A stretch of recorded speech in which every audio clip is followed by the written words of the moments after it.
Welcome to the Lisbon Museum podcast. I'm here with Lin Rose Clark, author of the brilliant Swift Blaze of Fire, a new book on Robert Hilliard, who was a priest, Olympian, a Brigadista in the Spanish Civil War, and briefly a minister at Derryaki Parish Church.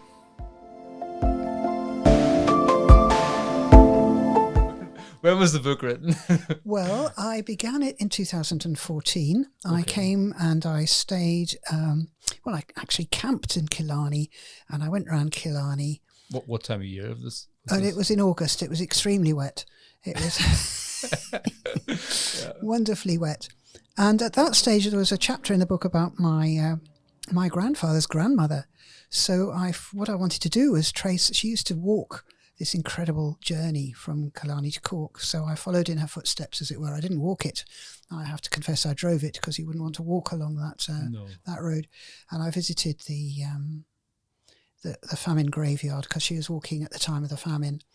And I became completely drawn into this sense of the past. And I thought, I've absolutely got to put together all the things I've been piecing together for many, many years now into a book about my grandfather. So I started writing it then. I suppose I'd more or less finished it by about, I kind of sat down in COVID and got the last few chapters written. And then, of course, I wanted to start sending it off to publishers. And it took about 8-9 years to write. Yeah. Okay. But it wasn't your full-time career at this stage? It was... Well, I've had a couple of careers in the past. I was a teacher and then I was a civil servant. So when I finally got pensioned off, I did what I've always wanted to do, which was start writing properly and writing full-time. Well, not as full-time as I can. And I've done a course in creative writing, so I thought this would be a good thing to do. I suppose, like a lot of writers, I've got an unpublished novel in the drawer and write various other things. But this was the labour of love. This book. Yeah, because you obviously did a creative writing course, but then you wrote a non-fiction biography of your grandfather. Well, I think biography is creative writing, not because you're making stuff up, but because you're trying to bring it to life. You're trying to combine a lot of history and a lot of facts and details into something that's a real story, and that's a creative act. It involves imagination and thinking, what would I want? How can I make this come alive on the page? So you have to direct your research. And Robert Hilliard, then when people ask you about him, how do you describe him? Is it like the tagline on the book, Olympian, priest? It sort of depends who I'm talking to, how I describe him. Because he was such a complicated character. He was so full of apparent contradictions. And a lot of people do disapprove of him for reasons I very much understand. But the thing to remember about him is that for most of his life, he really was trying to make the world a better place. So he seemed to live so many lives in his 32 years. If anybody doesn't know the story of your grandfather, how do you describe it? I suppose I usually introduce him through the Christy Moore song because most people do know that song. Yeah. And so we say Robert Hilliard or Bob Hilliard and they say, and they often then say at that point, I've always wanted to know more about him. So I think, right, okay. Yeah. And I say, well, he was killed in the Spanish Civil War, but before that he was a clergyman, he was a boxer, he was one of Ireland's first Olympic boxers, and he was my grandfather. And he caused a lot of, he was much loved in the family, but he also caused a lot of pain and distress. And I suppose I then take it from there. It's very hard, actually. When you're writing a book, people tell you you've got to have your elevator pitch, your quick 2 or 3 sentences that conjure somebody up. So if I was doing that, I would just list the things he did in his life. And they're listed on the front of the book, Olympian, cleric, brigadista.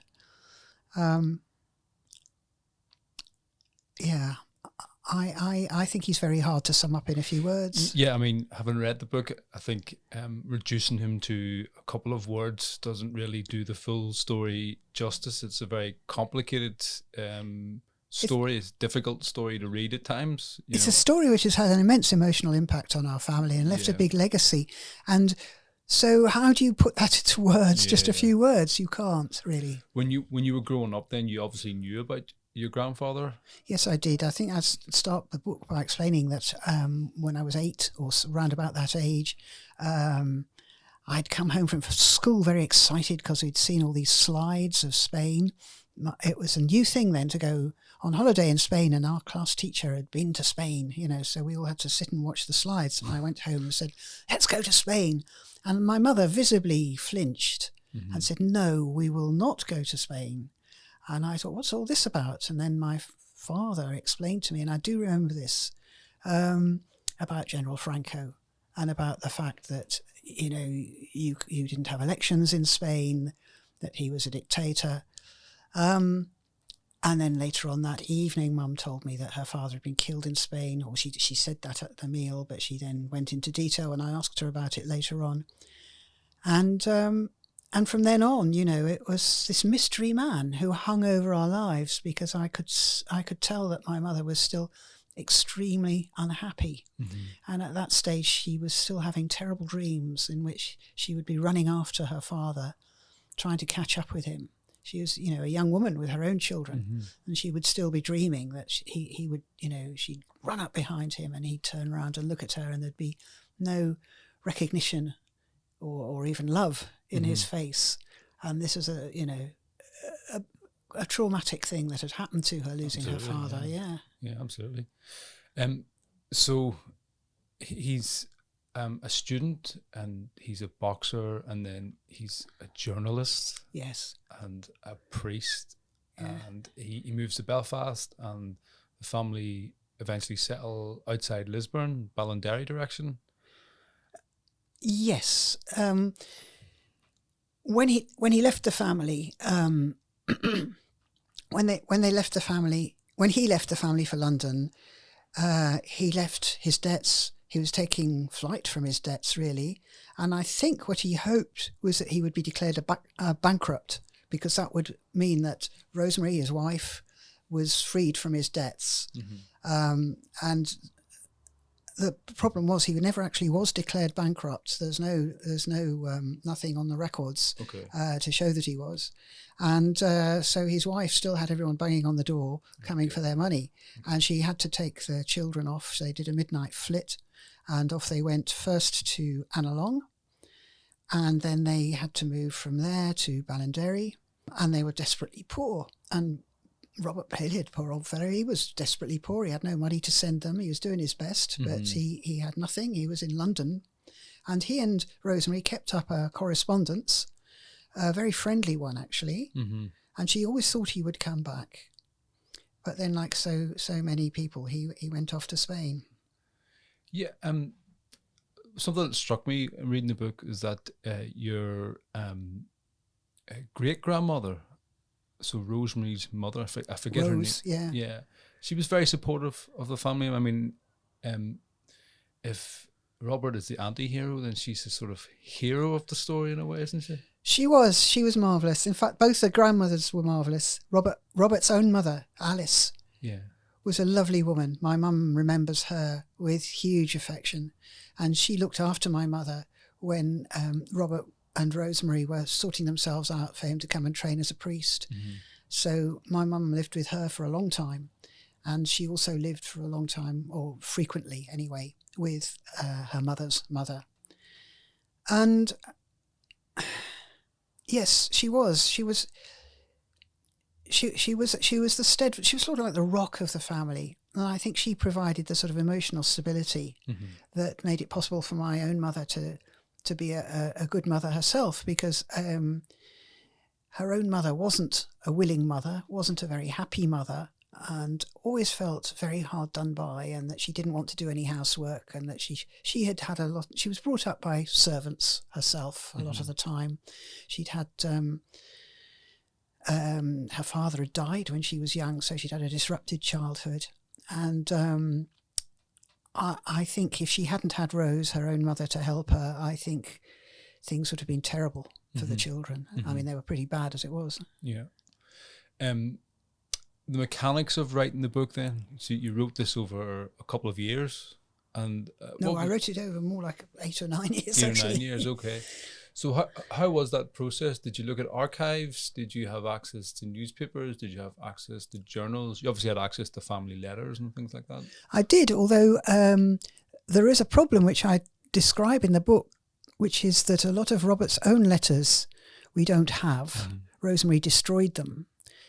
Luckily, the ones we have got are quite amazing, actually. They are letters which capture really important moments of his life.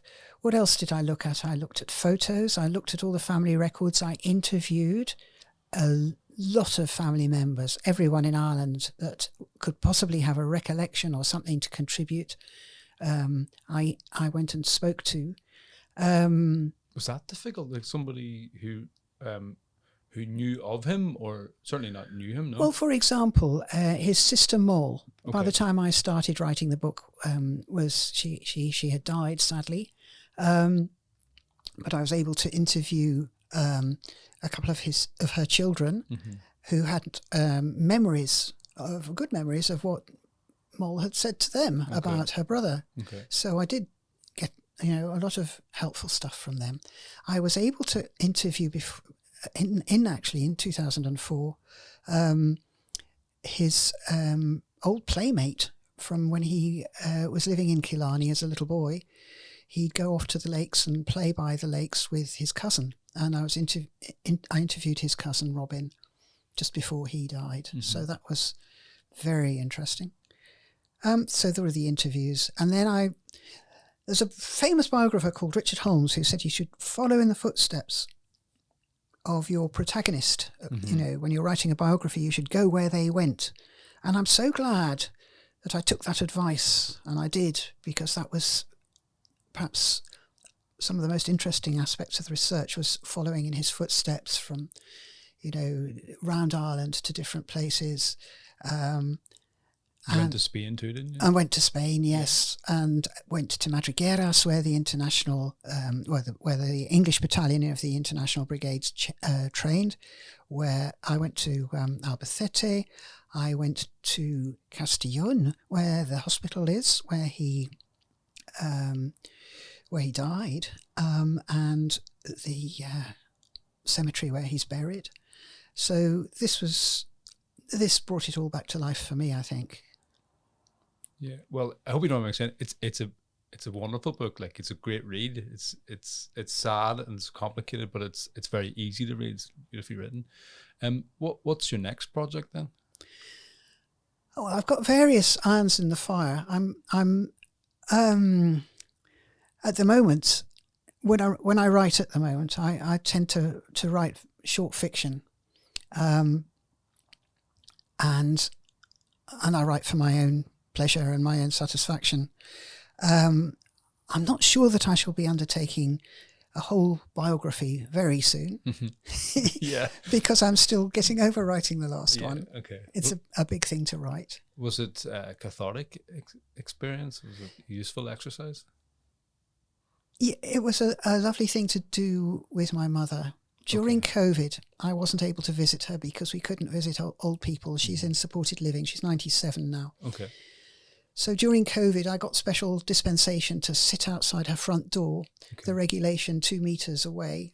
And she would sit in a chair and we would cover ourselves up with coats because it was the winter. Yeah. And I would have an umbrella because sometimes it was raining or snowing on one occasion. Wow. And I had got the drafts of the book by this time, and I read them to her. She's quite very hard of hearing, so I had to bellow the book chapter by chapter to Mum, and she would say, "No, you've got to change that," or she would tell me another little detail that I'd missed that I had to add in, and we got through the whole book twice like this. Right. So she's been very closely involved. And it's meant a lot. She says it's meant a lot to her. She has said that she felt that to some extent, the book had given her back her father. Oh, that's a It's a nice point to end on. Thanks very much, Lynn.